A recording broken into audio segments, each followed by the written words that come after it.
మేము 50 సంవత్సరాల నుంచి ఉంటున్నాం ఇక్కడ. ఇప్పుడు అరగంటలో దీమన్నారు సరుకులు వచ్చి. మాకు నోరు లేని పిల్లలు ఇద్దరు ఉన్నారు పాపం. ఒక పిల్ల కినపడదు, ఏదో ఆ పిల్ల బతుకుతని పెట్టుకున్నాడు మా అల్లుడు.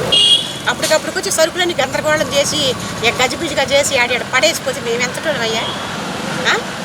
ఆ కోట్లు కబ్జాలు చేసే స్థలాలు పొలాలు వాళ్ళని పట్టుకోకుండా మాలాంటి వాళ్ళు అంటే మాలాంటి వాళ్ళు నోరే కొట్టేది. ఇప్పుడు అది ఈడే లేకపోయినా పర్వాలేదే, నేను అడిగేది ఇదేను. ఇప్పుడు మమ్మల్ని అరగంట ముందు ఎట్లా తీసుకుంటారయ్యా నువ్వు చెప్పు? అరగంటలో తీసేయమంటే ఈ తెలుగుదేశాన్ని గెలిపించింది ఇందుకేనా?